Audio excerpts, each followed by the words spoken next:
Hello everyone, welcome back. ಇವತ್ತಿನ special recipe tomato chutney. ಬನ್ನಿ ಹೇಗೆ ಮಾಡಿದೆ ಅಂತೇಳಿ ನೋಡ್ಕೊಂಬರೋಣ. ನಾನು ಒಂದು ಬಾಣಲಿಗೆ 1 ಟೇಬಲ್ ಸ್ಪೂನ್ ಅಷ್ಟು ಎಣ್ಣೆನ ಹಾಕೊಳ್ತಾ ಇದ್ದೀನಿ. ಅದಕ್ಕೆ ಸ್ವಲ್ಪ ಜೀರಿಗೆ, 1 ಟೇಬಲ್ ಸ್ಪೂನ್ ಆದರೆ ಸಾಕು. ಜೀರಿಗೆನ ಹಾಕೊಳ್ಳಿ. ಹಾಗೆ ಬ್ಯಾಡಗೆ ಮೆಣಸು, ನಿಮಗೆ ಖಾರ ಬೇಕು ಅಂದರೆ ಗುಂಟೂರು ಮೆಣಸನ್ನು ಕೂಡ ಯೂಸ್ ಮಾಡ್ಬೋದು. ಜೊತೆಗೆ ಒಂದೇ 1 ಟೇಬಲ್ ಸ್ಪೂನ್ ಅಷ್ಟು ಹುರಿಗಡಲೆನ ಹಾಕೊಳ್ಳಿ. ಹಾಗೆ ಕರಿಬೇವು, ಒಂದು ಅರ್ಧ ಮುಷ್ಟಿಯಷ್ಟು ಕರಿಬೇವು, ಹಾಗೆ 1 ಗಡ್ಡೆ ಬೆಳ್ಳುಳ್ಳಿನ ಹಾಕೊಳ್ಳಿ. ಹಾಗೆ 1 ಈರುಳ್ಳಿ ಇದಕ್ಕೆ ನೀವು ಉಪಯೋಗಿಸ್ಬೇಕಾಗತ್ತೆ. ಒಂದು ಸ್ವಲ್ಪ ಉಪ್ಪು, ಕಲ್ಲುಪ್ಪಾಗಲಿ ಪುಡಿ ಉಪ್ಪಾಗಲಿ ನೀವು ಯಾವ್ದು ಬಳಸ್ತೀರೋ ಅದನ್ನು ಯೂಸ್ ಮಾಡ್ಕೊಳ್ಳಿ ಟೇಸ್ಟಿಗೆ ತಕ್ಕ ಹಾಗೆ. ನಾನಿಲ್ಲಿ ಟೊಮೆಟೊ ಚಟ್ನಿ ಆಗಿರೋದ್ರಿಂದ ಒಂದು 4 ಟೊಮೆಟೊ ತೊಗೊಂಡಿದ್ದೀನಿ. ಇದಿಷ್ಟು ಸ್ಮೂತ್ ಆಗೋವರೆಗೂ ನಾವು ಇದನ್ನು ಬೇಯಿಸ್ಕೋಬೇಕು, ಚೆನ್ನಾಗಿ ಫ್ರೈ ಮಾಡ್ಕೊಳ್ಳಿ. ಈ ಚಟ್ನಿ ಎಷ್ಟು ಕ್ವಿಕ್ಕಾಗಿ ಆಗುತ್ತೆ ಅಷ್ಟೇ ಟೇಸ್ಟಿಯಾಗಿರುತ್ತೆ. ಅದೇ ರೀತಿ ನಿಮ್ಮ ಮನೇಲಿ ಏನೂ ತರಕಾರಿ ಇಲ್ವಾ, ತಲೆನೇ ಕೆಡ್ಸ್ಕೋಬೇಡಿ, ಕ್ವಿಕ್ಕಾಗಿ ಏನಾದರೂ ಮಾಡಬೇಕು ಅಂತ ಹೇಳಿದ್ರೆ ಈ ಚಟ್ನಿ ಟ್ರೈ ಮಾಡಿ. ಅದೇ ರೀತಿ ಎಲ್ಲ ಡಿಶಸ್ಗೂ ಬೆಸ್ಟ್ ಕಾಂಬಿನೇಷನ್ ಆಗಿರೋದೇ ಈ ಚಟ್ನಿ. ಇದನ್ನು ಹದವಾಗಿ ಬೇಯಿಸ್ಕೊಳ್ಳಿ, ಹಾಗೆ ಹದವಾಗಿ ಕುದಿಸಿ ನೀವು ಇದನ್ನು ಟ್ರೈ ಮಾಡಿ ನೋಡಿ, ಖಂಡಿತವಾಗ್ಲೂ ಮತ್ತೆ ಮಾಡ್ಕೊಂಡು ತಿಂತೀರಾ.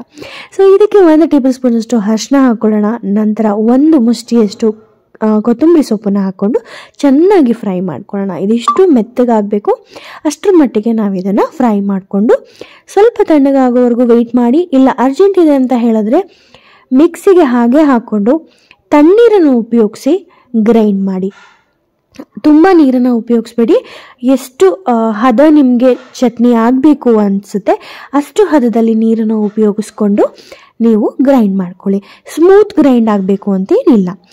ಅದಾದ ನಂತರ ಅದೇ ಬಾಣಲಿಗೆ 1 ಟೇಬಲ್ ಸ್ಪೂನ್ ಅಷ್ಟು ಎಣ್ಣೆನ ಹಾಕ್ಕೊಂಡು ಸಾಸಿವೆ, ಜೀರಿಗೆ ಹಾಗೆ ಕರಿಬೇವನ್ನು ಹಾಕ್ಕೊಂಡು ಒಂದು ಸ್ವಲ್ಪ ರುಚಿಗೆ ತಕ್ಕಷ್ಟು ಅನ್ನೋ ರೀತಿ ನಾವು 1 ಟೇಬಲ್ ಸ್ಪೂನ್ ಅಷ್ಟು ಎಳ್ಳನ್ನು ಹಾಕ್ಕೊಳ್ತಿದ್ದೀನಿ. ಇದನ್ನು ಕಂಪ್ಲೀಟ್ಲಿ ಆಪ್ಷನಲ್.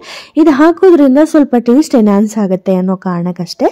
ಸೊ ಇದನ್ನು ಹಾಕ್ಕೊಂಡು ಫ್ರೈ ಮಾಡ್ಕೊಳ್ಳಿ. ಅದಾದಮೇಲೆ ರುಬ್ಬಿರುವಂಥ ಮಸಾಲಾನ ಇದಕ್ಕೆ ಹಾಕ್ಕೊಳ್ಳಿ. ಇದನ್ನು ಚೆನ್ನಾಗಿ ಮಿಕ್ಸ್ ಮಾಡಿಕೊಂಡು ಒಂದು 5 ನಿಮಿಷ ಚೆನ್ನಾಗಿ ಕುದಿಸ್ಕೊಳ್ಳಿ. ಆ ಆಯಿಲ್ ಎಲ್ಲ ಮೇಲೆ ಬಂದು ಅದು ಹಸಿ ವಾಸನೆ ಎಲ್ಲ ಹೋಗಿ ಬೆಂದಿದೆ ಅಂತ ನಿಮಗೆ ಗೊತ್ತಾದ ಮೇಲೆ ನೋಡಿ, ಈ ಕನ್ಸಿಸ್ಟೆನ್ಸಿ ಇರಬೇಕು. ಈ ಕನ್ಸಿಸ್ಟೆನ್ಸಿನಲ್ಲಿದ್ದರೆ ಇದು ರೆಡಿಯಾಗಿದೆ ಅಂತ ಅರ್ಥ. ಇದನ್ನು ದೋಸೆ, ಇಡ್ಲಿ, ಅಕ್ಕಿ ರೊಟ್ಟಿ, ರಾಗಿ ರೊಟ್ಟಿ, ಹಾಗೆ ಅನ್ನ, ಗಂಜಿ ಎಲ್ಲದ್ರ ಜೊತೆ ಸವಿಬಹುದು. ಟ್ರೈ ಮಾಡಿ ನೋಡಿ, ಹೇಗೆ ಬಂತು ಅಂತ ತಿಳಿಸಿ. ಈ ರೆಸಿಪಿ ನಿಮಗೆ ಇಷ್ಟ ಆದರೆ ಲೈಕ್ ಮಾಡಿ, ಶೇರ್ ಮಾಡಿ, ಸಬ್ಸ್ಕ್ರೈಬ್ ಮಾಡೋದು ಮಾತ್ರ ಮರಿಬೇಡಿ. ನಾನು ನಿಮ್ಮನ್ನ ಮುಂದಿನ ವಿಡಿಯೋದಲ್ಲಿ ಭೇಟಿ ಆಗ್ತೀನಿ.